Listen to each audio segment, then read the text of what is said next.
바울에게 한 가지 부탁을 한다면 나는 무슨 부탁을 할까 하는 것입니다.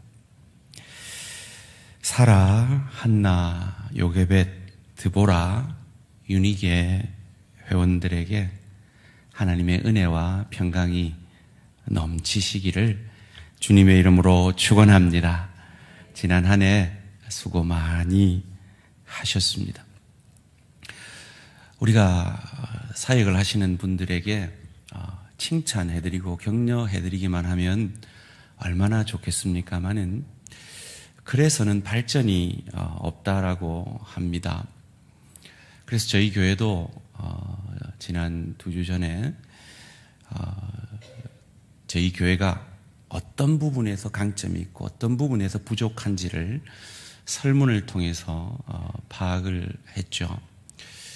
우리 양반석 목사님이 이 양반이 다른 모든 교회에 다 다니면서 아이고 잘한다 소리만 하는 것이 아닌가라는 그 의구심이 멈춰지지 않아서 공항에 데려다 주면서까지 진짜냐고, 진짜 우리 교회가 건강하냐고 라고 끝끝내 물어봤는데 그분의 대답은 15% 안에 드는 건강한 교회다라는 것이었습니다. 그런데 저희 교회가 그럼 무엇이 부족한가? 제가 앞으로 계속해서 이걸 언급하겠습니다마는 특별히 그 점수 가운데 제일 낮은 점수가 있었는데요. 나는 내 사역을 잘 감당했을 때 다른 사람들이 나에게 어떤 기대를 가지게 되는지 명확하게 이해하고 있다. 이것이 우리 교회가 부족한 점수였습니다. 40점이 나쁜 점수는 아닙니다만은 우리가 받은 점수 중에 가장 낮은 점수였습니다. 이것을 통해서 제가 목회자로서 제가 성도들에게 어떤 기대를 가지고 있고 성경이 하나님이 우리에게 어떤 기대를 가지고 있는지를 계속해서 말씀을 드려야겠다 하는 생각을 하게 되었습니다. 또 낮은 점수가 우리 교회는 정기적으로 나의 교회 신앙생활의 헌신도를 평가한다라는 이 항목도 40점으로 낮았습니다. 그리고 하나님께서 우리 교회를 세우는데 나를 사용하고 계심을 분명하게 경험하고 있다. 이 점수도 46점으로 저희가 받은 높은 60점 이상 되는 그런 점수에 비해서는 좀 낮은 점수였습니다. 제가 이 세 항목들을 보면서 우리 성도들에게 하나님이 우리 각자의 사명에 어떤 기대를 하고 계신지를 우리 분명히 이해하는 것 그리고 평가하는 것이 중요하다라는 걸 깨닫게 되었습니다. 그래서 지난주에 이어서 계속해서 제가 구역에 대해서 왜 우리 교회에 소그룹이 필요하고 소그룹에 하나님께서 특별히 담임 목사로서 제가 앞으로 하는 목회 방향 가운데 어떤 기대가 있는지를 계속해서 알려드리는 것이 그리고 그 기대에 대해서 여러분들이 채워감으로 평가받는 것이 필요하다는 생각이 듭니다. 구역 모임의 목적을 세 가지로 지난주에도 말씀을 드렸죠. 첫 번째는 말씀을 통해서 삶을 나누고 서로를 위해서 그 나누어진 삶 가운데 기도해 줌으로 교제하는 것이 구역 모임의 첫 번째 목적입니다. 제일 중요한 목적이죠. 여기서 좀 더 나아간다면 새로운 성도들이 구역에 이제 배치가 되어질 때 그 새로운 성도들이 내 구역으로 오면 우리 교회 정착을 잘 하더라 하는 이 정착을 돕는 일에 우리 구역이 핵심적인 목표가 있다라는 것 꼭 기억해 주시기를 바랍니다. 더 나아가서 구역은 우리 구역원들 자체로서 좋으면 끝이 아니라 그 구역원들이 새로운 구역원들이 계속해서 배가 되어짐으로 말미암아 반드시 우리 구역은 권찰님이 혹은 구역장님이 소수의 우리 구역원들을 데리고 나가서 분가를 함으로 그것을 통해서 우리 교회가 자연스럽게 부흥하고 성장할 수 있도록 만드는 것이 구역의 핵심적인 목표라는 것 꼭 기억해 주시기를 바랍니다. 앞으로 제가 계속해서 강조를 하겠습니다. 오늘은 기관 헌신 예배니까 기관의 목적도 짚어보고 넘어갔으면 좋겠습니다. 첫 번째, 각 기관의 목적은 같은 연령대 지체들과 함께 사랑의 교제에 힘쓰는 것입니다. 그러니까 식사 자주 하십시오. 가능하면 자주 모이시고 연락도 자주 하시고 교제에 힘쓰셔서 이 목적에 부합하는 그런 기관을 세워가시기를 바랍니다. 두 번째로 구역과 마찬가지로 같은 연령대에 있는 대양의 새 가족들의 정착을 도우셔야 합니다. 그러려면 여러분끼리 친한 것도 좋지만 여러분끼리 너무 친해서 새로운 기관의 멤버들이 들어왔을 때 그 기관에 적응을 못하게 해서는 안 됩니다. 여러분의 친함을 새로운 사람들에게는 너무 드러내서 안 된다는 겁니다. 오히려 새로운 사람과 친해지려고 노력하는 그 노력들이 있어야만 새 가족들이 정착을 하게 될 것이고 그로 말미암아 우리 교회는 부흥하게 될 것입니다. 세 번째로 우리 교회의 필요들이 우리 기관들을 통해서 채워지면 좋겠습니다. 제가 지난 주에 우리 남성교회 남전도회 그 기관을 칭찬을 해드렸죠. 교육자들도 부탁한 것도 아니고 사무장님도 부탁한 것 아니지만 그 기관 자체에서 우리 교회 지금 차선이 지금 너무 희미하네.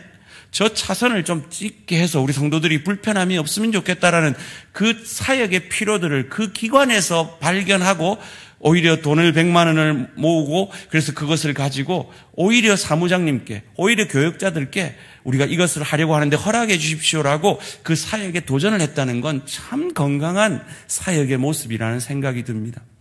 앞으로 우리 기관들이 그런 도전들을 우리 교육자들께 그리고 우리 사무장님께 해주시면 좋겠어요. 사무장님 혼자 하기 힘드니까 뭐가 지금 우리 같이 하면 뭘 할 수 있는 일이 있을까요? 도전해 주십시오.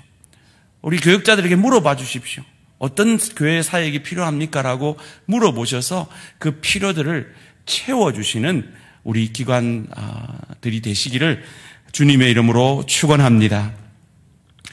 역사가 토인비가 사도 바울을 싣고 가던 유럽으로 싣고 가던 그 배를 들어서 전 유럽을 싣고 가는 배다라고 고백하였습니다. 바울은 그 고백 자체가 바울이 얼마나 위대한 사람인가 하는 것을 우리에게 잘 보여줍니다. 사울은 원래 소아시아, 여러분 성경에서 아시아라 했을 때 한국, 중국, 일본 아니라 그랬습니다. 어디라 그랬어요? 터키라 그랬죠. 훌륭하십니다. 터키로 가기를 원했어요. 왜냐하면 그 당시에 세계의 문명이 발달된 것이 터키였어요. 오히려 그때 유럽은 미개한 지역이었어요. 그런데 하나님께서 마게도냐 사람들이 와달라는 그 환상을 통해서 그 사도 바울의 그 소원을 꺾고 유럽으로 향하게 하십니다. 그런데 막상 유럽에 딱 처음 도착한 곳이 빌립보라는 도시였는데 사울이 얼마나 실망했을까 상상이 됩니다. 원래 사울은 전도 여행을 다니면서 어느 도시를 가나 회당을 찾았습니다. 유대인들이 안식일 때마다 모이는 그 회당을 찾아가서 그 회당에서 유대인들이 읽는 그 구약의 성경이 너희들이 생각하는 그런 메시아가 아니라 이미 오신 메시아 그리스도가 내가 만난 그분이시다라고 전도함으로 복음을 전했던 것입니다. 그런데 빌립보에 도착했는데 회당이 없는 거예요. 하나님이 환상을 통해서 자기가 그렇게 가고 싶어 했던 소아시아로 못 가게 하고 빌립보로 오게 했으면 그 전도의 문이 활짝 열려지게 해야 되는데 와서 전도하려고 하니까 회당이 없는 거예요. 황당하죠. 그 말은 빌립보 지역에 10명의 유태인 남자가 없었다라는 겁니다. 그런 척박한 환경에 처음 이 유럽 전도가 시작된 거예요. 그때 만난, 운명적으로 만난 여인이 오늘 본문의 인물입니다. 오늘 본문 14절 말씀을 함께 읽겠습니다. 시작. 두아디라시에 있는 자색옷감 장사로서 하나님을 섬기는 루디아라 하는 한 여자가 말을 듣고 있을 때 주께서 그 마음을 열어 바울의 말을 따르게 하신지라. 그대로 띄어놔 주시고요. 두아디라시에 사는 자색 옷감 장사로서 하나님을 섬기는 루디아라고 루디아를 소개하고 있습니다. 이 소개 가운데 루디아의 세 가지 정체성이 나옵니다. 첫 번째로는 두아디라시에서 온 여인이다. 두 번째는 자색 옷감 장사다. 세 번째는 하나님을 섬기는 여인이다 라는 정체성이 주어집니다. 저는 이 세 가지 정체성을 가지고 오늘 말씀을 나누기를 원하는데요. 첫 번째로 두아디라시에 있는, 이 두아디라시는 소아시아에 있는 도시입니다. 즉 바울이 가서 만나기를 원했던 그 여인을 하나님이 환상 중에 마게도냐로 오게 하셔서 그 소아시아 지역에 있는 이 루디아라는 여인을 만나게 하시는 겁니다. 오늘 우리의 정체성은 뭡니까? 자, 우리 옆에 분들에게 자기 고향을 지금부터 가르쳐 줍니다. 자, 옆에 분들에게 내 고향은 어디입니다 라고 말씀하십시오.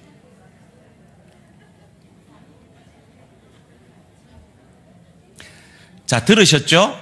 자, 그럼 옆에 분들, 양쪽에 옆에 분들에게 두아디라 댁 하는 것처럼 안동댁 이렇게 칭해 줍니다. 시작. 저는 대구댁입니다.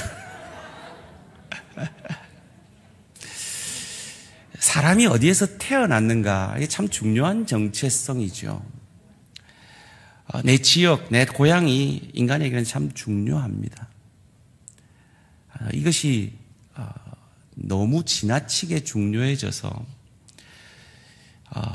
이 지역을 가지고 사람을 평가하는 나쁜 정치인들이 만들어 놓은 그 이미지를 우리 기독교인들도 때로 영향을 받을 때가 있는 것 같습니다. 중요한 게 아닙니다.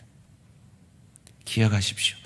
내가 어디에 태어났는가는 참으로 중요하지만 그것 자체가 그 사람을 평가하는 기준은 되어서는 안 됨을 믿으시기를 주님의 이름으로 축원합니다.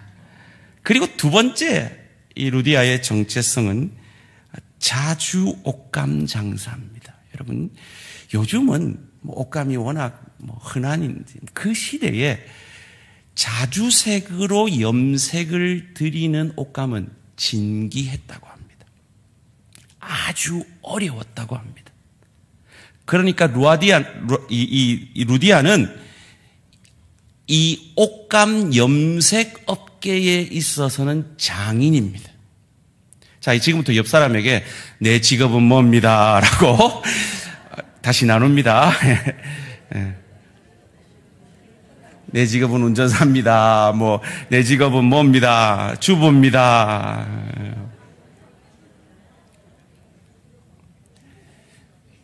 소원합니다. 루디아처럼 여러분의 직업에 있어서 탁월해지시는 장인들 되시기를 주님의 이름으로 축원합니다. 이건 너무나 중요합니다. 이 루디아가 이 자색 옷감계의 장인이었기 때문에 이 바울의 복음 사역에 얼마나 큰 유익을 끼치는지 모릅니다. 소원합니다. 저는 우리 대항에 이 다음 세대 가운데 이런 장인들이 일어나서 하나님의 복음 전파에 큰 일꾼들로 서가게 되기를 주님의 이름으로 축원합니다. 우리가 그것을 위해 기도해야 할 줄 믿습니다. 그런데 그것도 사실 덜 중요합니다. 제일 중요한 건 뭐냐? 사람을 소개할 때 제일 중요한 건 마지막에 언급이 됩니다. 그건 어떤 사람이었습니까? 하나님을 섬기는 사람이었습니다. 이것이 그 어떤 것보다, 내 고향보다, 내 직업보다 나의 정체성이 되어지는 우리 모든 대한가족들 되시기를 주님의 이름으로 축원합니다. 앞서 말씀드린 대로 바울은 안식일에 회당으로 가서 복음을 전하려 했지만 빌립보에는 회당이 없었습니다. 그래서 희한하게 그 암담한 현실 속에서 유대인의 전통을 따라 강가로 갑니다. 사도행전 16장 9절 10절 말씀입니다. 밤에 환상이 바울에게 보이니 마게도냐 사람 하나가 서서 그에게 청하여 이르되 마게도냐로 건너와서 우리를 도우라 하거늘 바울이 그 환상을 보았을 때 우리가 곧 마게도냐로 떠나기를 힘쓰니 이는 하나님이 저 사람들에게 복음을 전하라고 우리를 부르신 줄로 인정함이라. 이런 믿음을 가지고 빌립보에 도착했으면 회당이 있어야 될 거 아니에요. 만날 사람이 남자들이 있어야 될 거 아니에요. 그런데 없는 거예요. 이런 절망적인 상황 속에서 강가로 갑니다. 오늘 본문 13절 말씀입니다. 안식일에 우리가 기도할 곳이 있을까요? 문 밖 강가로 나가 거기 앉음에 모인 여자들에게 말하는데 바울도 강가로 가고 하나님을 섬기는 여인들도 강가로 갔어요. 이 무슨 조화죠? 이것이 바로 유대인들의 전통이었다라고 합니다. 이것을 보여주는 말씀이 에스라 8장 15절입니다. 내가 무리를 아화와로 흐르는 강가에 모으고 거기서 3일 동안 장막에 머물며 백성과 제사장들을 살핀즉 그 중에 레위 자손이 한 사람도 없는지라. 이 에스라도 강가에서 백성들을 만납니다. 시편 137편 1절입니다. 우리가 바벨론의 여러 강변 거기에 앉아서 시온을 기억하며 울었도다. 바벨론 포로 잡혀간 유대인들도 안식일에 모일 회당이 없으니까 강가에 모였습니다. 이 유대인의 전통을 따라서 갈 회당이 없으니까 바울도 강가로 가고 이 하나님을 섬기는 여인들도 강가에 와서 바울이 전한 복음을 듣습니다. 그리고 그 복음을 영접합니다. 하나님의 자녀가 됩니다. 구원을 받습니다. 천국 백성 됩니다. 교인이 됩니다. 여전도의 회원이 됩니다. 자, 여기까지 지금 오늘 헌신 예배를 드리는 여전도의 회원들과 동일한 역사가 이 루디아에게 임하였습니다. 그 온 가족이 구원을 받습니다. 여러분과 동일한 상황입니다. 그리고 여러분 앞에는 위대한 사도인 바울이 있습니다. 그리고 여러분은 이 바울에게 한 가지 소원을 말할 수 있습니다. 무엇을 말하시겠습니까?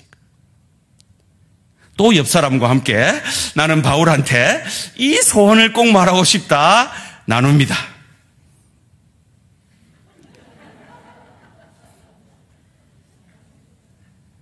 이런 설교 방식에 익숙하지 않아서 어찌해야 될지 모르겠습니다. 그죠? 속으로 한번 답해 보십시오. 위대한 사도 바울을 여러분이 예수를 영접하고 만납니다. 그 사도 바울은 기도하니까 막 죽은 자가 살아나고 병자가 고침을 받고 놀라운 기적이 일어나는 그 놀라운 사도입니다. 그 사도에게 여러분이 한 가지 부탁을 할 수 있습니다. 무슨 부탁을 하시겠습니까? 병 낫기를 구하시겠습니까? 부자 되기를 구하시겠습니까? 자주장사 이 수출길이 활짝 열려지기를 구하시겠습니까? 내가 지금 무릎이 좀 안 좋은데, 내가 좀 암이 걸렸는데 치유해 주십시오를 구하겠습니까? 우리 자녀들이 속을 썩이는데 이놈 자녀들이 좀 잘 되게 해 주십시오를 구하겠습니까? 뭘 구하시겠습니까? 오늘 본문 사도행전 16장 15절에 그가 구한 소원이 있습니다. 그와 그 집이 다 세례를 받고 우리에게 청하여 이르되 만일 나를 주 믿는 자로 알거든 내 집에 들어와 유하라 하고 강권하여 머물게 하니라. 예수를 영접하고 너무 감사하고 기뻐서 그 구원의 은혜에 감격하여서 위대한 사도 바울에게 부탁한 한 가지는, 그것도 강권에서 부탁한 한 가지는 머물 데 없으시죠? 내 집에 머물면서 이 집을 유럽 선교의 전초기지로 삼고 마음껏 사역하십시오. 이 부탁을 하고 있습니다. 소원합니다.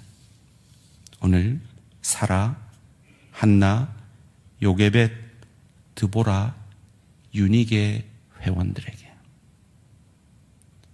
이 소원함이 있어지시기를 주님의 이름으로 축원합니다.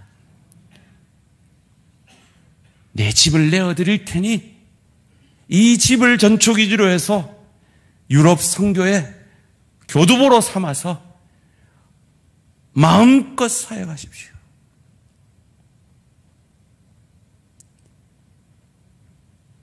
여기서부터 유럽 선교가 시작됐습니다. 이 루디아와의 만남으로부터 유럽 선교가 시작되었습니다. 그래서 300년 지나자 유럽이 복음화됩니다. 로마가 기독교를 국교화시키는, 물론 정치적 욕심을 가지고 한 일이지만 기독교가 국교화됩니다. 그리고 그 복음이 미국으로 넘어갑니다. 그리고 그 복음이 한국으로 들어와서 우리에게까지 임하였습니다. 그런 우리가 바울에게 한 가지 부탁을 한다면 어떤 부탁을 하시겠습니까? 우리 전도회를 더 사용해 주셔서 하나님의 복음을 위해 나를, 우리 가정을, 우리 일터를, 우리 자녀들을 사용해 주셔서 저 땅 끝까지 복음이 전파되어지는 도구로 사용해 주십시오. 이 고백이 우리 모두의 고백이 되어지기를 주님의 이름으로 축원합니다. 우리 정말 요즘은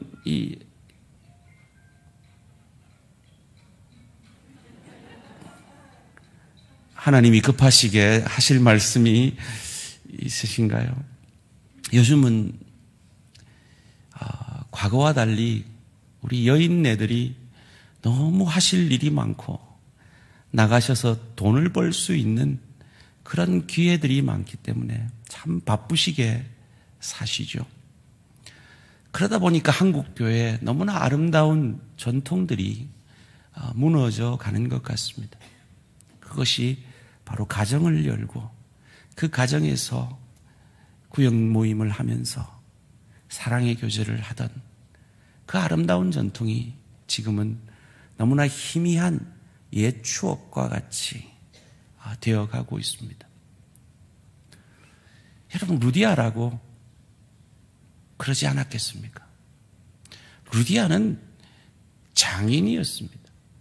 엄청 바쁜 사장님이었습니다. 그런 사람이 자기 집을 여는 것이 쉬웠겠습니까? 그것도 생판 처음 보는 남자잖아요. 그들에게 자기 집을 여는 게 쉬웠겠냐고요. 그런데 그는 만류하는 바울을 강권해서 그 집을 복음의 전초기지로 삼게 하고 있습니다. 그 덕분에 복음이 내게까지 임한 것 아시고 좀 힘들어도 복음을 위해, 주의 교회를 위해, 하나님 나라를 위해 루디아처럼 헌신하시는 우리 모든 전도에, 특별히 사라, 한나, 요게벳, 드보라, 유니게 회원들 되시기를 주님의 이름으로 축원합니다. 어떻게 복음으로 헌신할까요? 우리 오전에 설교한 대로 선교헌금 작정함으로 헌신하십시오. 또 어떻게 헌신할까요? 교회에 필요들이 보이면 몸살이지 말고 헌신하십시오. 참고로 이번 주 수요일 새벽기도 마치고 김장이 있습니다. 이전에 우리의 헌신들에 비해서 목회자인 저부터도 과거 우리 선배들의 헌신들에 비해서 얼마나 우리의 헌신이 약해져 있는지 가슴 아파합니다. 저부터도. 그리고 우리 모든 성도님들, 이 루디아에 강권하여 단 한 가지 부탁을 하는 그걸 자기 이익을 챙기고 자기 사업 잘 되라고 하는 그 부탁을 하는 것이 아니라 복음을 위해 나를 써주십시오. 복음을 위해 우리 집을 써주십시오. 고백하는 이 루디아와 같은 헌신의 고백들이 회복되어지는 우리 대한공동체 되어지기를 주님의 이름으로 축원합니다.